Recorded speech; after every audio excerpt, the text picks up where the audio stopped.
복된 소식 아름다운 소리 AM 1590kHz 시카고 기독교 방송입니다.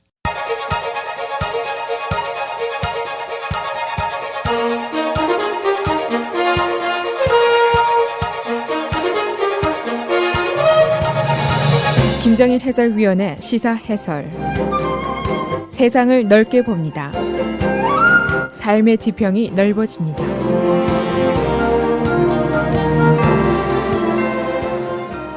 시사 해설입니다. 미국과 중국의 교역 전쟁이 쉽게 끝나지 않을 것으로 보입니다. 지난 금요일 중국의 협상사절단이 결국 딜을 성사시키지 못하고 워싱턴을 떠났습니다.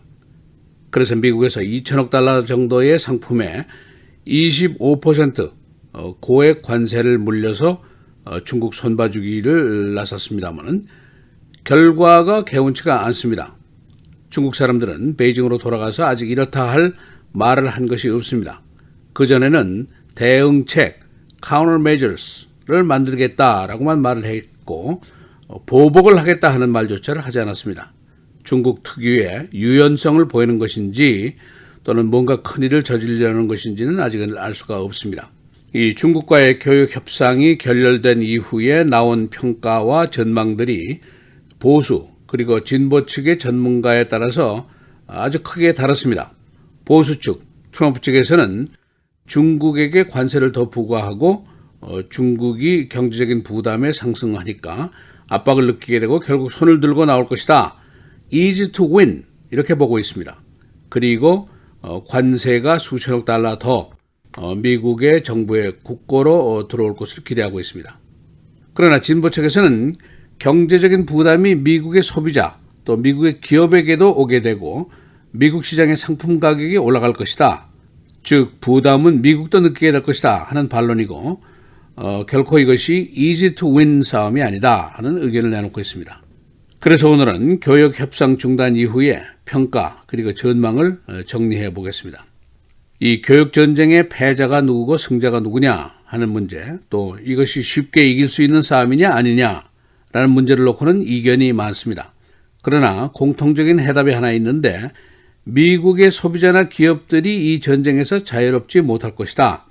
결국 피해를 볼 것이다 라는 데는 대부분이 의견이 일치를 하고 있습니다. 그러면 이것이 괜한 싸움이냐 하는 질문을 할 수 있는데 그건 또 그렇지가 않습니다. 오히려 이번 교역 전쟁이 초반전이고 약간의 잽 교환 정도의 전쟁이지만은 미국과 중국 간의 대결과 마찰을 앞으로 수십 년 동안 더 장기적으로 계속될 것이다. 그런 전망들이 우세하게 나오고 있습니다. 궁극적으로 세계의 헤게모니를 놓고 벌어지는 전쟁인데 국제사회에서 군사력, 경제력, 또 신분의 위치 이것을 놓고 벌어지는 운명적인 대결이 될 것이다. 그런 전망이 나오고 있습니다. 문제는 이 전쟁이 쉬운 전쟁이냐 또는 복잡하고 매우 델리케이트한 전쟁이냐 이거를 보는 시각이 다르다는 것입니다. 이 무역전쟁은 보통 승자 패자가 없는 패자만 있는 전쟁이다 이런 상식이 있습니다. 예를 들어서 중국이 작년에 미국의 자동차를 많이 구입을 했습니다. 캐딜락이 처음으로 미국에서보다 중국에서 더 많이 팔린 해가 작년입니다. 그러면 일단 성공한 것으로 보이지만은 그러나 또 다른 시각이 있습니다. 이로 인해서 중국 내에 부품 공장, 조립 공장이 크게 늘어났고 고용이 6만 개나 창출이 됐습니다. 당초에 계획하지 않았던 일입니다. 트럼프 대통령의 목표는 기업을 미국 국내로 도로 가져오고 그래서 고용을 늘린다 하는 것이었는데 이런 부작용이 항상 따르게 됩니다. 지금 교역 협상이 결렬된 후로 나오는 분석들 중에 중요한 사항을 정리하면 이렇습니다. 첫째로 누가 고통을 더 받을 것인가? 현재 화이트하우스의 국가경제위원회 위원장인 레리 굿락이라는 의장이 있는데 이 사람이 이런 얘기를 했습니다. 관세가 오르면 시장 가격이 오르게 되고 따라서 소비자가 고통을 겪게 된다. 물론 중국도 고통을 느끼게 되지만은 그러나 양측이 다 고통을 공유하게 될 것이다 라고 얘기를 했습니다. 트럼프 대통령의 말과 상반되는 말입니다. 그리고 경제 성장에 지장이 있을 것인가? 여기에도 이견이 많습니다. 보수 측에서는 관세 부과로 세금이 올라가니까 결국 미국 국고에 수천억 달러가 들어가게 된다. 그러면 우리도 농업 분야의 손실을 지원할 수가 있다. 그런 의견이 있고, 반대로 수입이 44억 달러나 줄어들고 소비자 한 가구당 419달러 정도의 경제적인 부담이 늘게 된다. 또 GDP 성장도 0.5에서 1%까지 감소될 것이다. 그런 전망을 내놓는 사람도 있습니다.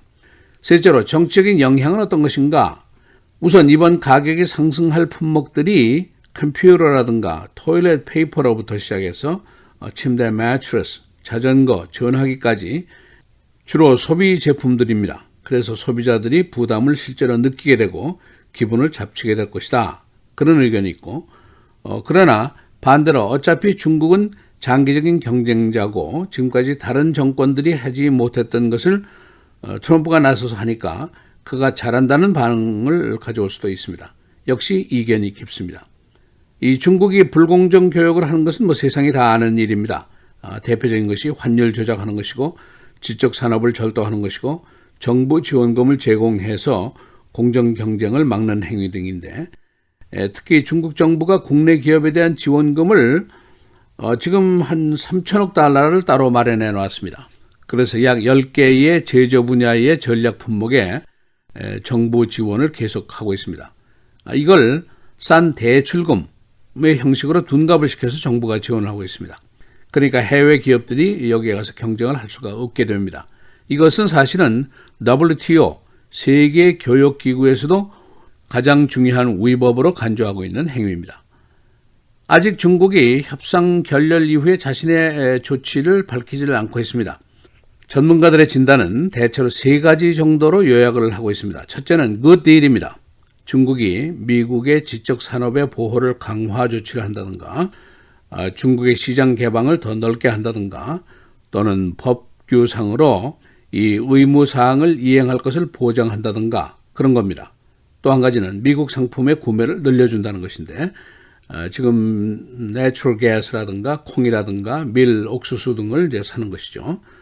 그렇게 되면 미국의 무역 역저가 어느 정도 개선이 될 수가 있습니다. 그러나 근본적인 무역 역저의 그 구조는 바뀌지가 않을 것이라는 전망입니다. 그래도 이것은 미국에게 일단 좋은 것이고, 트럼프 대통령에게는 승리의 깃발로 간주가 될 수 있습니다. 두 번째는 no deal, 무역 전쟁을 고조한다. 미국 내 GDP가 0.75% 정도 내려가고 고용이 58만 개가 줄 것이다. 이것은 The Tax Foundation이라는 기구의 전망입니다. 미국 경제가 지금 가만히 있으면 호조입니다. 그리고 내년 선거에서도 호재로 작용할 가능성이 높습니다. 트럼프가 큰일을 내지 못할 것이다 하고 중국이 믿는 근거가 바로 여기 있습니다. 트럼프의 약점을 보는 것이죠. 그러니까 지피지기면 백전백승이다 하는 손자병법을 중국이 작전으로 쓰고 있는 것이 아니냐, 그런 전망도 있습니다. 그리고 세 번째는 미국이 라우지 딜을 갖게 되는 겁니다. 그리고 지금 관세는 그대로 지속이 되는 겁니다. 중국이 미국 상품들을 좀 더 사준다, 그러나 관세는 치워라, 이렇게 요구를 할 수가 있습니다. 지금 농가들이 이제 피해를 보고 있는데 여기가 바로 표밭입니다. 밀, 옥수수가 팔리지 않고 있는데 이들이 이제 정치적인 압력으로 행사할 가능성도 있습니다. 그러나 문제는 중국과의 무역 역저의 근본적인 그 구조 변화는 손도 못 대는 격이 될 수가 있습니다. 이 3가지 시나리오 중에 첫 번째만 좋은 것이고 나머지 2개는 모두 시원치가 않은 것입니다. 이 양측은 다음 달 일본에서 열리게 되는 G20 회담에서 다시 협상을 계속할 것으로 예상이 되고 있습니다. 그러나 중국 측에서는 오늘 현재로는 아직도 구체적인 대안을 내놓지 않고 있습니다. 시사해설 김정일입니다.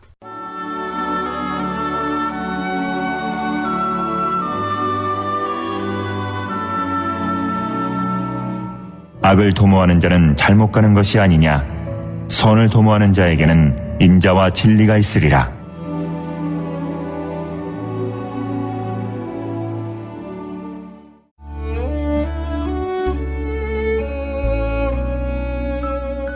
KCBS 시카고 기독교 방송 2019 특별 생방송 공개 선교 헌금 행사.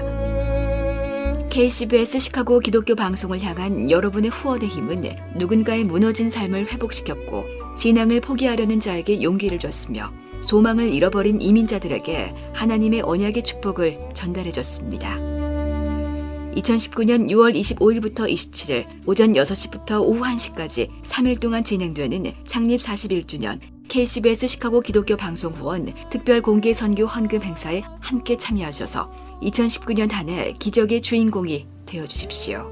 방송 선교 참여 전화 847-583 영원구원 583-0191번입니다.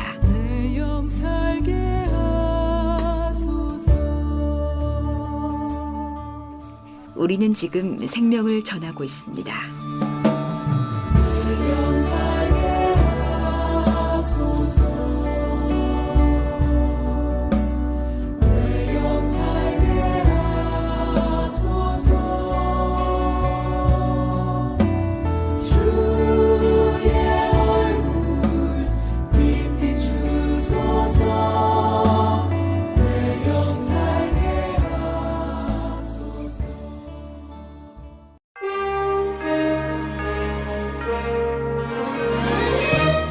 (5월 13일) 월요일 KCBS 헤드라인 오늘의 주요 뉴스입니다. 트럼프 대통령이 어제 미중 무역 협상이 타결되지 못한 데 대해 중국이 합의를 깨고 다시 협상하려고 했다며 중국 책임론을 제기했습니다. 트럼프 대통령은 어제 트위터에 올린 글에서 우리는 중국과 함께 있고자 원하는 지점에 있다며 기억하라, 그들이 우리와의 협상을 깨고 재협상하려 했다고 주장했습니다. 그는 우리는 중국으로부터 관세로 수백억 달러를 확보하게 될 것이라며 상품 구매자들은 미국 내에서 구하거나 아니면 비관세 국가들로부터 사라고 덧붙였습니다.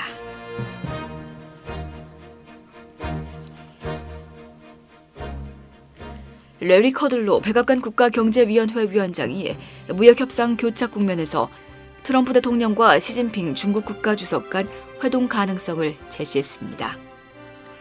커들로 위원장은 어제 팍스뉴스 인터뷰에서 6월 말 일본에서 주요 20개국 G20 회의가 있고 트럼프 대통령과 시 주석이 그때 만날 확률이 꽤 높다고 밝혔습니다. G20 정상회의는 내달 28일에서 29일 오사카에서 열립니다. 커들로 위원장은 또 결론 없이 끝난 미중 고위급 무역 협상과 관련해 차기 협상에 대해 구체적이고 확실한 계획은 없다면서도 중국이 로버트 라이트하이저 미 무역대표부 대표와 스티브 무누신 재무장관을 베이징으로 초청했다고 밝혔습니다. 텍사스를 비롯한 남부 지역에 계속되는 폭우로 홍수 정전 등 많은 피해가 이어지고 있습니다. 루이지애나, 텍사스, 버지니아, 미시시피 등 남부 일부 주에 폭우가 내려 홍수경보가 내려졌으며 대규모 홍수가 우려되고 있습니다.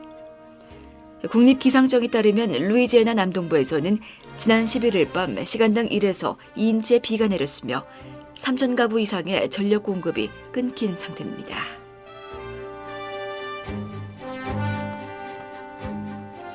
스웨덴 검찰은 오늘 위킬리크스 설립자인 줄리안 어산지의 성폭행 혐의에 대한 예비 수사를 재개하기로 했다고 밝혔습니다. 페르손 스웨덴 검찰차장은 오늘 스톡홀름에서 기자회견을 열고 스웨덴 검찰의 이 같은 결정 내용을 밝힌 뒤 어산지가 영국 주재 에콰도르 대사관을 떠났기 때문에 성폭행 혐의 수사를 재개하는 게 가능하게 됐다고 말했습니다. 호주 출신인 어산지는 스웨덴에서 성폭행 혐의로 지난 2011년 체포영장이 발부돼 체포됐다가 보석을 받고 풀려난 뒤 지난 2012년 6월 영국 주재 에콰도르 대사관으로 피신해 생활해왔습니다. 스웨덴 검찰의 이번 결정으로 영국 측이 어산지의 신병을 스웨덴에 넘길지 주목됩니다.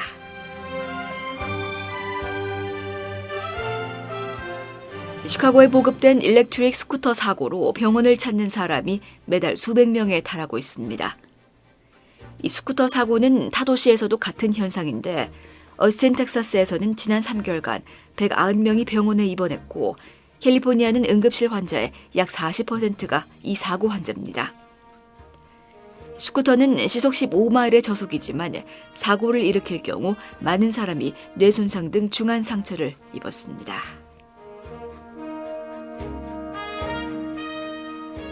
과속으로 달리던 픽업 트럭이 자전거를 타고 가던 7살 난 여아를 치고 도주했습니다. 어제 오후 1시경 세인찰스에서 검은색 트럭이 이 어린이를 치고 도주했는데 운전자는 사고 현장에서 약 1마일 떨어진 곳에 차를 버리고 사라졌습니다. 사고를 당한 어린이는 병원으로 공수됐는데 생명에는 지장이 없습니다. 마더스데이에 시카고 베어스의 러닝백 마이크 데이비스가 자신의 어머니에게 집을 선물했습니다.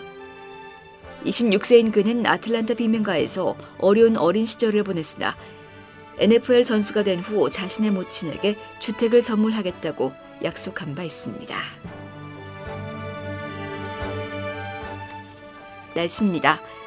오늘은 대체로 맑은 가운데 가끔 구름 많겠습니다. 오늘까지 계속되는 침수경보는 내일까지 이어지겠습니다. 낮 최고 58도, 밤 최저 41도. 내일도 가끔 구름 많은 맑은 날씨 보이겠습니다.